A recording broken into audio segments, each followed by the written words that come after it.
US President Donald Trump has used abusive language to call on Iran to let ships through the Strait of Hormuz as he threatened to further attack Iranian energy and transport infrastructure.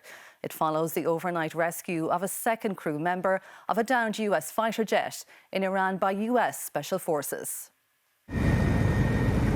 The audacious overnight rescue ends a dramatic high-stakes two-day search. The missing F-15 crew member was successfully extracted by US Special Forces. Donald Trump said it was one of the most daring operations in US history.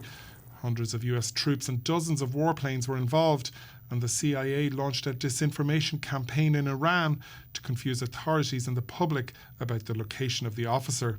I guarantee you, for all the times that we've attempted to do this in the past, particularly in Vietnam, success rates are usually very, very low. Iran's government is portraying the US mission as a failure, releasing unverified images of the wreckages of US aircraft, saying its defences struck 2 Black Hawk helicopters and a plane. There will no doubt be relief in the White House, but just hours later, the US president issued an expletive-laden threat, renewing his vow to unleash hell on Iran on Tuesday if the Strait of Hormuz is not opened. Tehran has firmly rejected what it calls a helpless and nervous ultimatum, but in an interview for Fox News, Mr. Trump said he sees a good chance of striking a deal with Iran on Monday.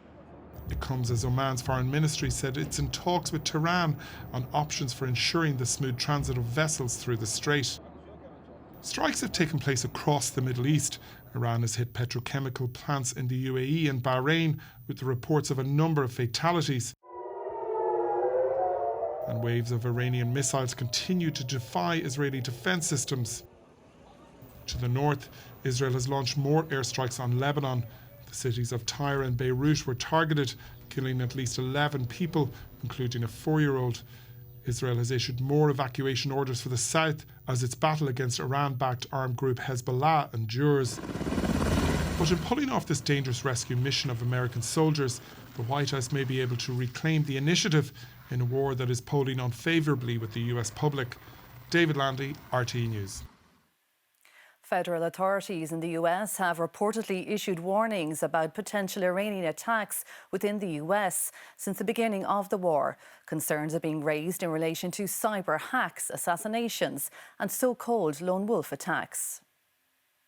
An explosive-laden truck recently driven into a Michigan synagogue, an act of terrorism inspired by the Iran-backed militant group Hezbollah, according to the FBI. Concern growing, there could be more. No matter what policy we had in place here, the regime's malign activities never changed, never halted them. So the war was really seen and continues to be viewed as the only way that we can truly neutralize the range of these threats, because so far we have not been able to contain them. A target of a failed assassination plot by an Iranian operative, John Bolton, who is reluctant these days to do interviews in person due to security concerns. He's worried about the impact of cuts to US intelligence services. Having been and still the target of Iranian attention, I do think that people in the US should be concerned about that. And this is a time when we should also be cooperating with our allies in terms of sharing intelligence and so on. And unfortunately, we're at a point where the president seems to spend more time attacking our allies than finding ways to work with them. But obviously, the lower your capabilities, the greater the chances one of them would succeed. Iran believes that revenge is at times a dish best served cold. So this is a threat, regardless if and when the war ends anytime soon, will continue into the future. Certainly, heightened security will be at the World Cup games in the United States. I mean, terrorism knows no nationality. I mean, it's a threat that can be just as homegrown as imported. A threat that hangs over the United States, no matter how long this war continues. Jackie Fox, RTE News, Washington. Taoiseach Simon Harris has said that the current energy crisis is the worst the world has ever seen. The Taoiseach, the Taoiseach and the Minister with responsibility for international and road transport are expected to meet this Wednesday to discuss the soaring energy costs. The Taoiseach didn't mince his words today about the ongoing war, the resulting standoff over the Strait of Hormuz and the impact on oil supplies. The energy crisis that we're living through now is the worst the world has ever seen. It's almost 2 weeks after the government acted to temper the impact, especially on rising fuel costs, but already we're seeing those measures being eroded. Let's take the cost of diesel, for example. Before the government measures came into effect last month, it had reached €2.30 per litre in many forecourts around the country. But after those measures kicked in, that fell to around €2.09. However, since then, it's only been going one way, and that's up. But while costs are increasing, the Taoiseach says fuel rationing is not on the agenda yet. The advice available to government is that there isn't a particular concern around supply. However, we've got to context that by saying that the situation is obviously fast evolving.